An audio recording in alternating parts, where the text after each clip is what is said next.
제가 지난주에 이 자리에 서서 8월 설교 주제 피조물의 탄식 소리에 귀 기울여야 합니다. 잘못 정한 것 같다 말씀드렸습니다. 우리 사람들과 직접적인 관계가 없다 생각할 수 있으니까 여러분들이 별로 관심이 없는 것 같다 이런 생각이 들었기 때문인데요. 주님께서 불쌍하게 여기셨던지 두어 분이 목사님 이번 달 설교 좋습니다 이렇게 말씀해 주셔서 관심 없는 것 같지만 이 자리에 앉아서 듣고 계시는구나 이런 생각을 하면서 조금 위로를 받았습니다. 그리고 식당 봉사위원회를 모였잖아요. 봉사위원들이 목사님 이번 달 설교 주제와 맞물려서 앞으로 식당 오픈을 하게 되면 꼭 부탁한다는 말씀 한 가지 있으니까 전해달라 그렇게 말씀하시더라고요. 아무튼 우리가 9월 첫째 주부터 식당 오픈을 하려고 하는데요. 여러분들 협조해 주시고 또 물질로 봉사해 주셔서 감사합니다. 기도하기는 그 자리가 우리가 중단됐던 모든 일, 특별히 초대교회처럼 날마다 떡을 떼고 디아코니아, 사랑의 교제가 회복되는 그 자리가 될 수 있도록 함께 기도해 주시고 함께 섬겨 주시면 좋겠습니다. 주중에도요, 식탁과 의자 왔습니다. 몇몇 성도님들과 더불어서 다 받고 우리 교회가 이 뒤편에 가야 사다리 차를 통해서 올릴 수 있거든요. 다 받고 몇 시간 동안 포장지 다 열어서 열심히 맞추었습니다. 조립했습니다. 요즘 가구가 대부분 그렇게 오잖아요. 여러분 앞으로 식당 오픈하고 식사하시게 되면 식탁에 앉을 때마다 이 식탁은 거의 김 목사가 혼자 조립했다 그렇게 생각하시고 드시면 됩니다. 네. 오신 분들에게 물어보세요. 다음날 아립해가지고 지금도 여기에 그렇잖아요. 어쨌든 말씀드린 이유는 이따가 오후 예배 끝나면 아주 깨끗하게 다 마무리해 놨는데 너무 포장지가 많아서 내리지를 못했습니다. 나오시려다가 못 나오신 분들 이따가 올라가서 조금씩 함께 가져 내려 오시면 좋을 것 같고요. 아무튼 식당 봉사위원회가 한 가지 부탁하는 말씀은 찬반 남기지 맙시다. 협조하실 거죠? 네. 이제 식당을 오픈하면요, 예전처럼 식당 봉사위원들이 배식하지 않고 가운데에 배식대를 놓고 자율 배식하게 됩니다. 잡수실 만큼만 덜어다 잡수시고, 그래서 잔반을 남기지 않는 일에 협조해 주시면 좋을 것 같습니다.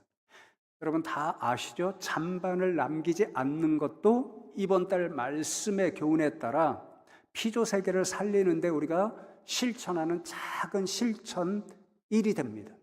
식당 오픈하면 그 자리에서 아름다운 교제 회복하는 일도 있고, 잔반을 남기지 않아서 하나님의 말씀대로 진짜 우리 교회로부터 실천에 옮기시는 그런 일들이 있으면 좋겠습니다. 그런 마음으로 오늘 창세기 9장 말씀을 함께 나눌 터인데요, 우리가 잘 아는 말씀이죠.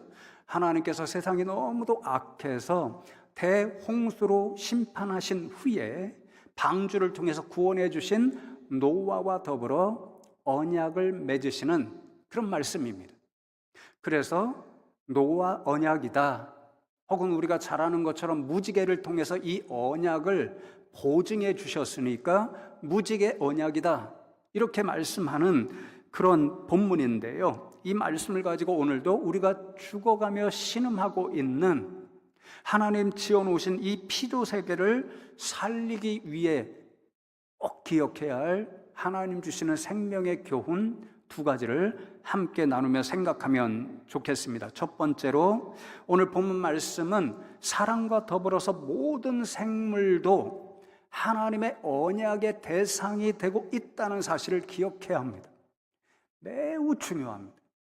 그래서 우리 신학자들, 기독교 윤리학자들이 이 본문을 굉장히 중요하게 생각하는데 동물권에 의한 이야기, 제가 주중에 우리 김 교수님 쓰신 동물윤리 이런 것도 좀 읽어보았는데요.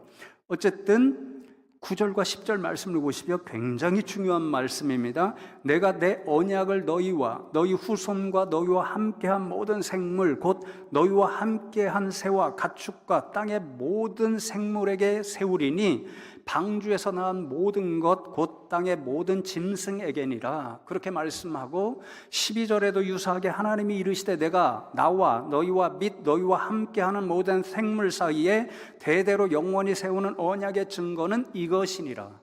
또 16절과 17절 거의 결론과 같은 말씀에도 거의 동일한 말씀이 기록되어 있습니다. 그러니까 하나님께서 오늘 짧은 한 10절의 말씀 가운데서 반복하십니다. 그만큼 강조하시는 거죠. 지금 노아와 언약을 맺고 있는데 그 언약의 대상이 단순히 노아뿐만 아니라 세 대상이 있다라는 것을 말씀하십니다. 첫 번째 대상은 너희죠. 노아와 방주에서 살아남은 노아의 자녀들, 노아의 가족들을 이야기합니다. 두 번째로는 너희 후손이라고 이야기하죠. 노아와 노아의 자녀들로부터 앞으로 태어날 모든 인류, 오늘도 앉아있는 저와 여러분, 우리 후대, 하나님 나라가 완성되어 종말이 이를 때까지 이어지는 모든 인류의 자녀들을 이야기합니다. 그리고 세 번째로 더불어서 모든 생물, 하나님께서 지어놓으셔서 지금도 지구상에 살아가면서 숨쉬는 모든 피조물, 언약의 대상입니다. 여러분, 성경 말씀에 우리에게 교훈하는 핵심 신앙이 언약 사상이라는 것 너무도 잘 알죠? 성경 말씀 자체가 언약의 말씀이잖아요. 구약의 말씀, 신약의 말씀이 다 언약의 말씀입니다. 그런데 하나님께서 어떤 대상과 언약을 맺으신다는 이 말씀은요, 아주 정말 귀하고 복된 그런 의미가 담겨져 있습니다. 그 언약의 대상과 하나님께서 특별한 관계를 맺으신다. 결혼 관계와 유사한 거죠. 남자와 여자가 결혼을 하면 서약을 하게 되잖아요. 그러면 그 서약을 통해 두 분이 아주 특별한 관계, 두 분만이 누리는 관계를 누리게 됩니다. 뿐만 아니라 하나님께서 그 언약의 대상에게 특별한 관심을 가지고 계신다. 특별한 애정을 베풀어 주신다. 이 놀라운 뜻이 여기에 다 담겨져 있습니다. 그러니까 하나님께서 오늘 노아 언약을 맺으시는데 노아와 노아의 자식들과 그 모든 후손 인류의 모든 사람들과 모든 생물과 더불어서 언약을 맺으신다는 이 말씀이 주는 생명의 교훈은 무엇이냐면요, 다시 한번 인간 중심적인 세계관에서 벗어나야 된다는 것입니다. 하나님 중심 세계관을 가지고 살아가야 한다는 거죠. 그 하나님 중심으로 생각할 때에 하나님은 사람들에게만 특별한 관심을 가지시고 특별한 애정을 베풀어 주시는 것이 아니라 자신이 지어놓으신 모든 피조물에게도 동일한 관심과 동일한 애정을 갖고 계신다는 것을 기억해야 합니다. 그래서 하나님은 이 자리에 있는 저와 여러분 한 사람 한 사람을 주목하시고 관심 가져주시고 사랑해 주십니다. 마찬가지로 우리 주변에 있는 개와 고양이, 무슨 새, 그리고 나가면 보게 되는 나무, 꽃 다 관심 가지시고 애정을 베풀어 주십니다. 왜 그럴까요? 하나님의 관점에서는 사람도 다 하나님께서 지어놓으신 피조물이고 다른 모든 세상에 존재하는 것도 다 하나님이 지어놓으신, 창조주의 관점에서는 다 하나님께 속한 것이기 때문에 그렇습니다. 그래서요, 솔직히 말씀드리면 제가 아직 익숙하지 않습니다. 아직은 조금 잘 적응이 되지 않는데요, 여러분 가운데 개와 고양이 키우는 분들 계시잖아요. 그래서 저도 요즘 저는 개고기 그렇게 좋아하지는 않았지만 목사님들 중에 개고기 좋아하시는 분들이 많습니다. 억지로 끌려가서 탕 한두 번 먹어보았는데 좀 개고기 안 먹어야 된다 이렇게 생각하는 사람이거든요. 어쨌든 적응이 안 되는 것은 개와 고양이를 가리켜서 아들, 딸 그러잖아요. 유산도 물려주시는 분 있잖아요. 근데 하나님의 관점에서는 맞는 것 같아요. 하나님께서 성경을 통해서 보면 저와 여러분을 수없이 자녀다, 아들과 딸이다 표현하시잖아요. 근데 창조주 하나님 관점에서는 사람뿐만 아니라 자신이 모든 것을 지으시고 존재하게 하신 원인이시기 때문에 모든 것이 곧 자신의 자녀, 아들과 딸이나 마찬가지죠. 그러니까 하나님은 사람들뿐만 아니라 살아 숨쉬는 모든 생물들 통일하게 관심을 가지시고 애정을 베풀어 주신다. 이것이 하나님의 마음이다라는 것을 오늘 노아 언약은 우리에게 분명히 교훈해 주십니다. 그래서 지난주에 제가 하나님께서 자신이 지어놓으신 모든 피조물, 지금 죽어가며 탄식하는 그 모든 것들을 살려내라고, 저와 여러분에게 특별한 사명, 하나님의 대로자로 삼아주셔서 왕과 여왕으로서 다스리는, 보살피는 사명을 주셨다라고 말씀드렸잖아요. 어떤 마음, 어떤 미움을 가지면 이 대리자의 사명을 잘 감당할 수 있을까? 오늘 노아 언약을 통해서 우리에게 보여주시는 하나님의 마음을 품으면 되는 거죠. 하나님의 마음으로 피조물들을 바라보면서 관심을 가지시고 하나님처럼 그 모든 피조물을 사랑의 대상으로 삼고 보는 거죠. 우리가 어떤 대상에게 애정을 갖습니다, 사랑합니다, 그러면 막대할 수 없잖아요. 해로운 일을 행하지 않잖아요. 그래서 저는 저 아래 비전홀 앞에 가꾸고 있는 꽃밭, 텃밭, 점점 더 애정이 가고 하나님이 주신 복된 일이다. 오늘도 말씀을 생각하면서 여러 차례 그런 생각을 해보았습니다. 제가 그 곳에 맨 처음에 꽃을 심고 가꾸기 시작한 이유 말씀드렸잖아요. 하나님께서 모든 것을 지어놓으시고 이야 좋다 예쁘다 감탄하셨잖아요.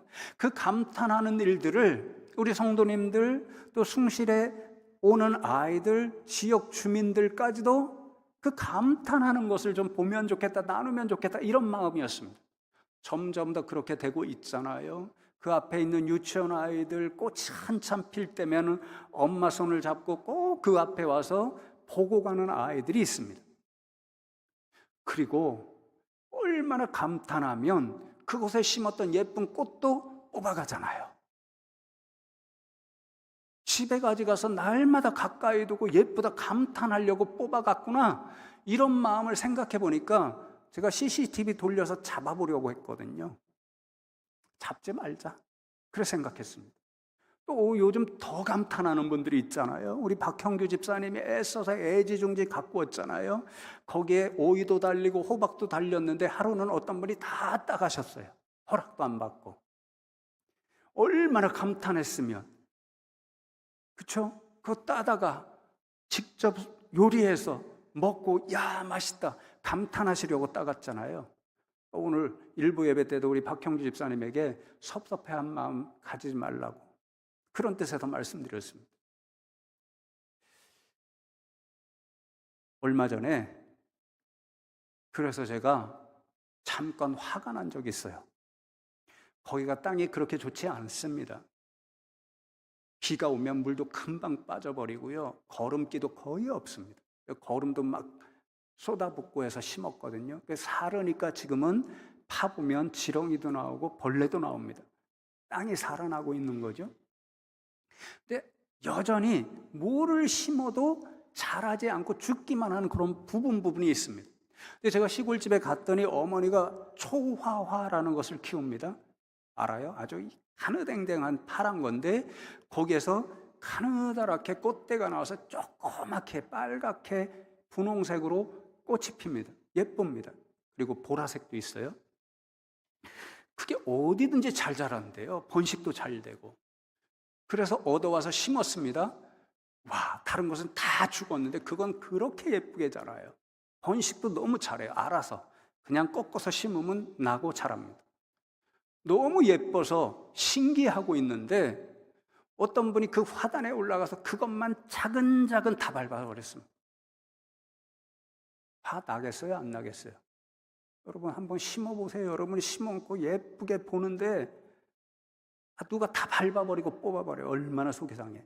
직접 심어봐야 알지. 그렇죠? 막 화가 났어요. 찾아서 그냥 혼을 내볼까? 그래도 생각해 봤어요. 근데 알아요. 누군지 이제 알게 됐어요. 근데 이번 말씀을 생각하면서 무슨 차이가 있을까 생각해 보니까 관심과 애정의 차이더라고요. 좀 관심을 가지고 애정을 갖고 하나님의 감탄을 좀 나누어 보자 이런 생각으로 했잖아요. 근데 그분은 그게 풀처럼 여겨졌던 거예요. 그래서 일 보려고 지근지근 밟아가지고 길을 만들어 놓았더라고요.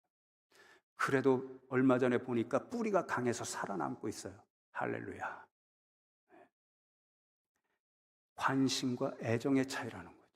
하나님처럼 우리가 관심을 가지고 애정을 가지면 하나님께서 맡겨주신 대리자의 사명, 왕과 영으로 피조물을 돌보는 사명을 더 잘 감당할 수 있다 이거죠. 그러니 하나님의 마음을 품으시고 오늘 이 자리에 나가면 하나님 지어놓으신 모든 만물을 바라보시면 더 예쁘게 보일 거예요. 더 감탄하게 될 거예요. 감탄이 신앙의 중요한 일입니다. 나가시면서 아 더워 저절로 나오죠. 이거보다 아 예쁘다 좋다 이렇게 감탄하시는 분들이 되면 좋겠습니다. 두 번째로 하나님께서 노아와 후손과 모든 생물에게 세우신 언약의 내용을 기억하시는 것이 중요합니다. 11절 말씀을 보시면 내가 너희와 언약을 세우리니 다시는 모든 생물을 홍수로 멸하지 아니할 것이라 땅을 멸할 홍수가 다시 있지 아니하리라 그렇게 말씀합니다. 다시는 모든 생물을 홍수로 멸하지 아니하리라 이것이 노아 언약의 내용입니다. 멸한다라는 말을 찾아보니까 완전히 파괴한다. 그래서 죽게 만들어서 썩어 없어지게 만든다 이런 뜻입니다. 그러니까 다시는 멸하지 않겠다는 하나님의 말씀은 다시는 파괴하지 않겠다. 다시는 죽게 만들어서 썩어 영원히 사라지지 않도록 해주시겠다. 계속해서 살게 해주고 그래서 생육하고 번성하게 해주시겠다. 그런 말씀입니다. 그래서 8장 17절 말씀에 보면요, 노아 홍수에 있어서 살아남은 모든 생물들에게 땅에서 충만하라 번성하라고 하는 그 축복의 말씀을 먼저 선포하십니다. 그리고 노아 언약을 주시는 거죠. 그런데 이 언약에서 놀라운 점이 하나 있습니다. 어떤 언약, 약속, 계약을 맺을 때에는 쌍방이 있죠. 쌍방이 지켜야 할 의무를 적습니다.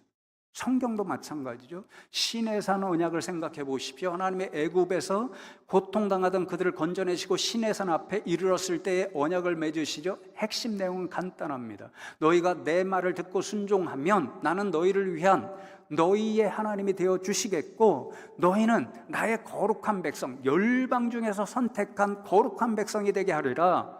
그렇게 말씀하십니다. 이스라엘 백성이 하나님에 대하여 지켜야 할 언약의 내용이 무엇인가요? 하나님의 말씀대로 듣고 순종하는 일입니다. 하나님께서 이스라엘 백성들에게 지키실 내용은 무엇입니까? 너희를 위한 너희의 하나님이 되어 주신다라고 하는 그 말씀입니다. 쌍방이 지켜야 할 것이 있는 것이 언약의 기본입니다. 그런데 오늘 말씀을 보면요, 노아 언약을 보면요, 읽어도 사람과 생물들이 하나님을 향하여 지켜야 할 언약의 내용, 의무 조항이 없습니다. 하나님이 스스로 사람들과 모든 생물에게 향하여 다시는 멸하지 않을 거야. 영원토록 너희의 생명을 보존해 줄 거야. 스스로 의무를 지시고 하나님만이 그 의무를 영원토록 지켜주신다라고 언약하시고 약속하십니다.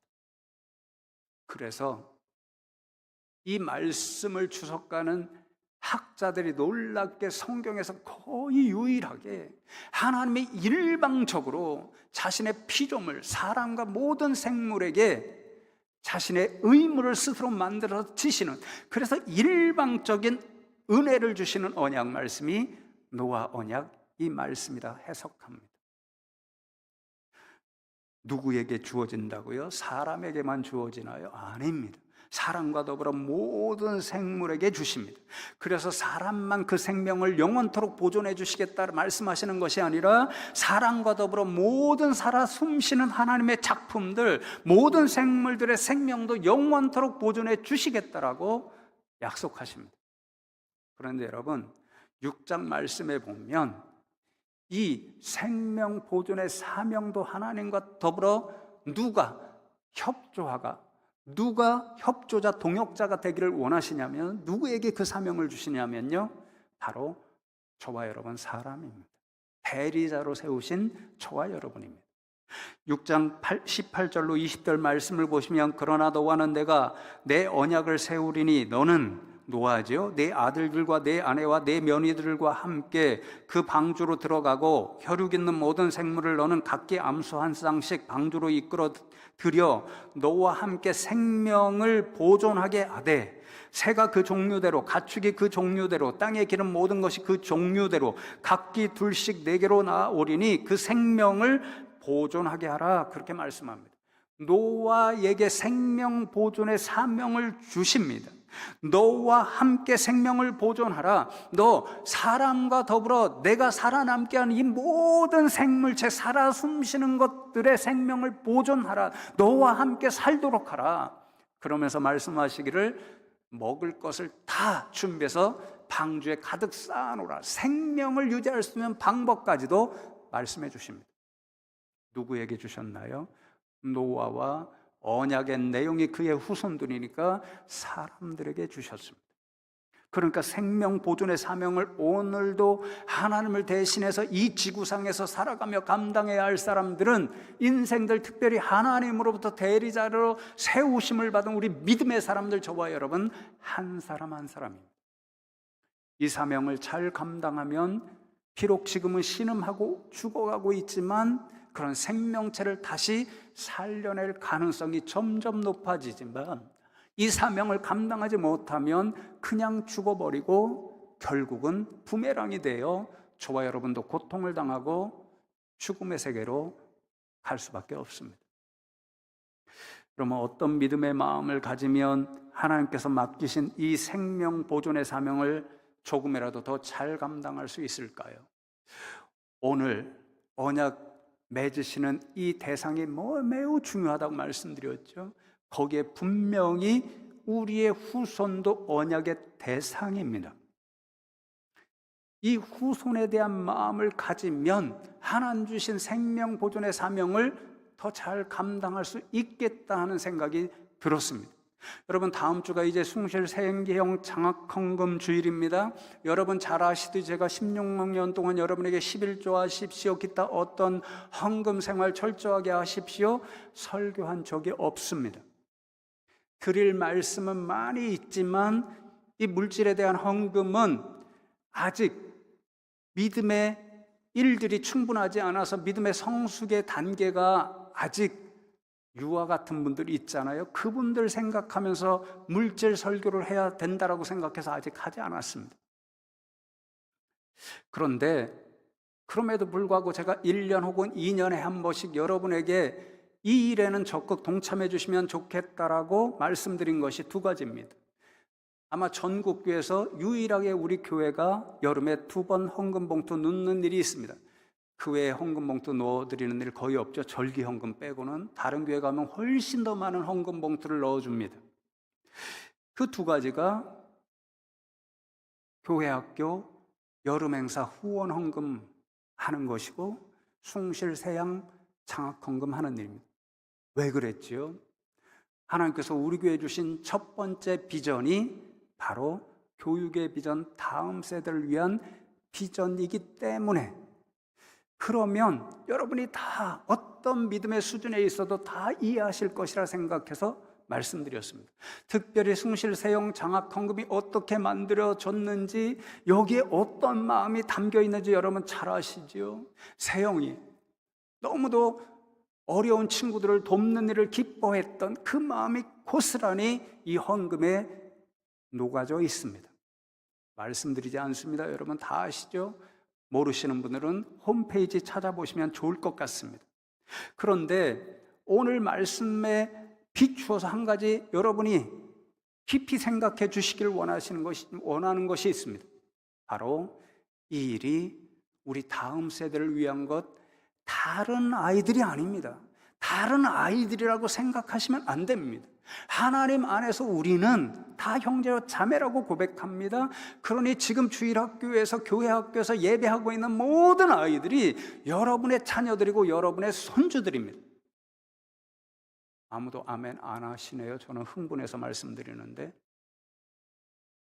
그러니까 이 장학헌금에 동참하실 때에 선교회, 전도회, 회비를 통해서 간접적으로 참여하실 수도 있지만, 이 헌금을 제정할 때에는 매달 정기적으로 이 일에 동참하지 못하지만 1년에 한 차례는 그래도 동참해보자 모두가 이런 마음으로 제정한 거 기억하시고, 한 가지 더 마음, 첫 번째 우리 교회 다음 세대를 위한 비전을 이루는 일이다. 두 번째 세영이의 정말 아름다운 마음이 녹아져 있는 이런 일이다. 마지막 세 번째 다른 자녀, 다른 손주가 아니라 바로 내 자녀, 내 손주를 위한 일이다. 이런 마음을 품고 기도하시고 동참하시면 좋을 것 같습니다.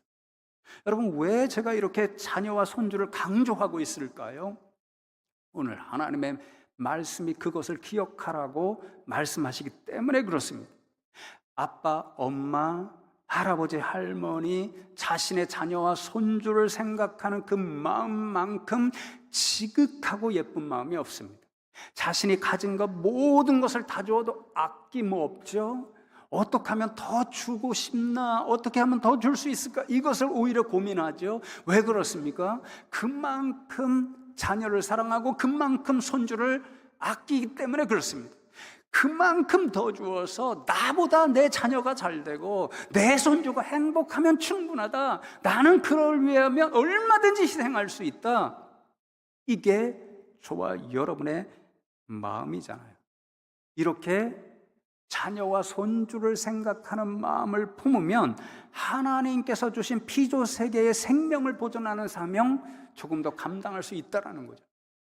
예를 들어 생각해 볼까요? 요즘 환경 문제다, 생태계 문제다 그러면 크게 두 가지입니다. 하나는 자원 고갈의 문제고, 다른 하나는 살아있는 것들이 죽어가는 문제입니다. 여러분, 우리가 지금 석유 에너지를 많이 사용합니다. 점점 더 고갈 상태에 가서 대체 에너지가 필요하다고 이야기하죠. 우리 살아있는 세대 가운데 석유 에너지를 다 파서 쓴다고 생각해 보십시오. 그러면 우리 자녀와 손주 세대는 어떨까요? 대체 에너지가 개발되지 않으면 너무너무 고생할 겁니다. 물이 너무 좋죠. 우리가 지금도 세계 곳곳에는 물이 부족합니다. 아프리카 그래서 생명수 파주기 운동을 우리가 합니다. 물을 수없이 파쓰고 오염시키면 어떻게 될까요? 우리 다음 세대는 물 부족으로 해서 심각한 어려움을 당할 겁니다. 토양을 오염시킨다고 생각해 보십시오. 모든 먹고 사는 먹거리들이 그 토양으로부터 주로 나옵니다. 그런데 토양이 오염되면 우리 다음 세대 자녀와 손주는 경작할 땅이 부족해서 아마도 곡식 부족, 과실 부족, 먹을거리 부족으로 엄청나게 고통을 당할 겁니다. 우리가 날마다 보면서 아름답다고 감탄하는 나무와 꽃이 죽어가고 있습니다. 그대로 남겨두면 어떻게 될까요? 우리 다음 세대는 그것들을 바라보면서 감탄하는 이 기쁨을 모를 겁니다. 개와 고양이 죽어갑니다. 이 동물들 죽어가는 채로 그대로 놓아두면 어떻게 될까요?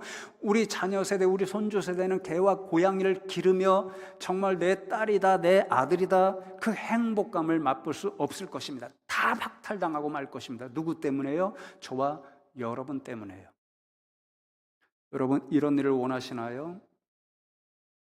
아무도 안 원하시죠? 이것도 아니고 저것도 아니고,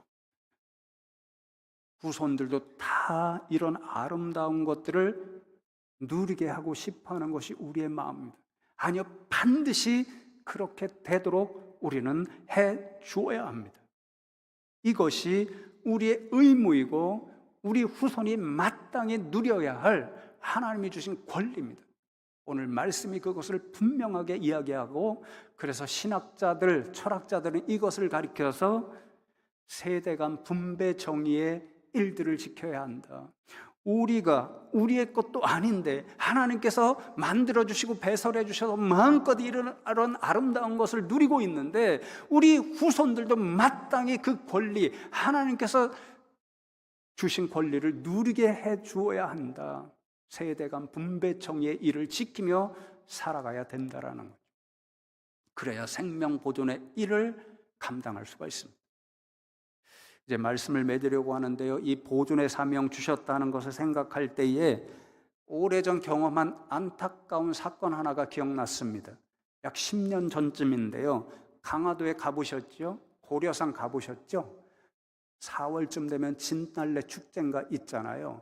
진달래 군락지가 있어서 올라가면 참 예쁘잖아요. 저도 한번 갔었습니다. 우리 남선교 일남으로 기억하는데 초청해 주셔서 강화도에 가서 고려산에 가서 거기에서 이제 진달래 보고 내려와서 백숙을 먹었는데 제가 두드러기가 일어났다는 거 아닙니까? 그 옷나무 그것 때문인지는 몰라도 어쨌든 그때가 그랜따였습니다. 얼마 지나서 다음 해인가 그것이 기억나서 가족을 데리고 고려산을 갔습니다. 운동 삼아 아름다운 꽃도 보려고. 그런데 그 개발해 놓은 등산로 있잖아요. 아래에 엄청나게 넓은 주차장도 있고 찾지를 못했어요. 길치라서. 그래서 헤매는데 동네 분이 알려줬어요. 자신들만 아는 길을. 근데 그 길로 가니까 더 운치가 있더라고요. 좁은 오솔길 같은 그런 데 올라가서 내려오는데 아래 계곡이 보였습니다. 너무 예쁘고 작지만 깨끗한 물이 흐르고 있었습니다. 보는 순간 어린 시절이 생각났습니다. 제 출신지가 어딘 거 아시나요? 충청북도하고도 청원군하고도 미원면하고도 운교리하고도 사기장골이잖아요. 사기장골. 네, 산골짜기에서 미국도 갔다 오고 서울에 살고 있으니까 얼마나 출세해요. 출세입니다. 집사람이 그렇게 놀리잖아요, 저를. 근데 그 어린 시절에 경험했던 것 딱 보니까 저기에 가재가 있을 수 있겠다. 내려갔습니다. 돌 하나 두 개를 들춰보았습니다. 와, 가재가 바글바글합니다. 신이 나서 어린애처럼 막 잡아서 물병에다가 막 수십 마리를 넣었습니다. 집에 가서 꼭 키워보겠다고. 집에 돌아왔는데 트렁크에 놓아서 따뜻해가지고 아주 다 죽어버렸습니다. 요즘 예레미야 말씀을 통해서 우리 하나님 포기하실 줄 모른다. 그래서 닮아서 제가 포기할 줄을 모르고 또 갔습니다. 혼자. 이번에는 살게 하게끔 할 수 있는 것을 다 준비해가지고 성공적으로 살려서 수십 마리를 잡아왔습니다. 키웠습니다. 얼마 가지 않아서 다 죽었습니다. 가재는 1등급만 흐르는 물에서만 산다. 서식지를 비슷하게 해줘야 된다. 포기하지 않고 또 갔습니다. 이번에는 서식지를 그대로 옮겨서 돌 몇 개도 가져오고 집에서 물이 흐르도록 해서 길렀습니다. 몇 달 갔습니다. 또 죽었습니다. 잡아오지 않았으면 잘 살 것을 왜 잡아와서 죽이냐? 우리 집의 대장님으로부터 크게 혼이 나고는 하나님 죄송합니다. 포기합니다. 그리고 포기했습니다. 그 말을 친구 목사님에게 해주었습니다. 친구 목사님이 늦둥이 아들을 낳았습니다. 그 아들이 물고기 잡는 것, 물고기 보는 것 너무 좋아하고 자연세계에서 그런 거 잡고 보는 걸 너무 좋아한다고 합니다. 그래서 저만 알고 있는 비밀 장소를 알려주었습니다. 너 다른 사람한테 이야기하면 안 돼. 절대 나만의 비밀 장소야. 알려주었습니다. 아들과 더불어 갔습니다. 어떻게 되었을까요? 아들이 울고 돌아왔습니다. 고려산이 유명해지고 진달래 축제 찾아오는 사람들이 많으니까 그러지 않아도 사방에 길들이 있는데 한 길을 더 추가로 마련한다고 군청에서 굴삭기를 들여서 그 계곡을 다 파헤쳤습니다. 오늘 말씀드렸으면 그렇게 안 했을 건데 그렇게 많던 가재가 어디로 사라졌는지 한 마리도 볼 수가 없었다고 합니다. 그러니까 아이가 먼 길을 큰 기대를 안고 갔는데 아무것도 보지 못하니까 울고 돌아왔습니다. 중요한 일입니다. 우리에게 주신 생명 보존의 사명을 우리가 깨어서 잘 감당하지 못하면 저와 여러분을 이어 살아가는 자녀와 손주가 우리의 사명 감당하지 못한 그 일 때문에 이 아이처럼 주저앉아 울 수 있는 그날이 올 수 있다라는 거죠. 그렇게 되기를 원하지 않으시지요? 그러면 오늘 주신 말씀 기억해서 하나님의 마음을 품고 하나님 주신 대리자의 사명, 생명 보존의 사명을 잘 감당할 수 있어야 됩니다. 오늘처럼 잔반 남기지 않는 것, TV에 많이 보면 나오잖아요. 이제 우리 교회 그런 환경 전문가 교인이 오셔서 이제 또 오랜만에 오늘 보니까 몇 년 만에 예배 오신 우리 집사님도 계셔서 반갑게 여기서 바라보고 있는데요. 내년주에 환경주일이 되면 캠페인도 좀 하려고 합니다. 이런 일에 앞장서셔서 우리와 자녀와 손주들에게 하나님 지어놓으신 피조물 하나님 감탄하시죠. 아, 좋다 예쁘다. 우리도 감탄하죠. 야, 좋다 예쁘다. 우리 다음 세대들도 보고 똑같이 와, 좋다 예쁘다. 감탄할 수 있는 아름다운 유산, 아름다운 미래를 물려줄 수 있는 저와 여러분 다 되시기를 주님의 이름으로 축복합니다.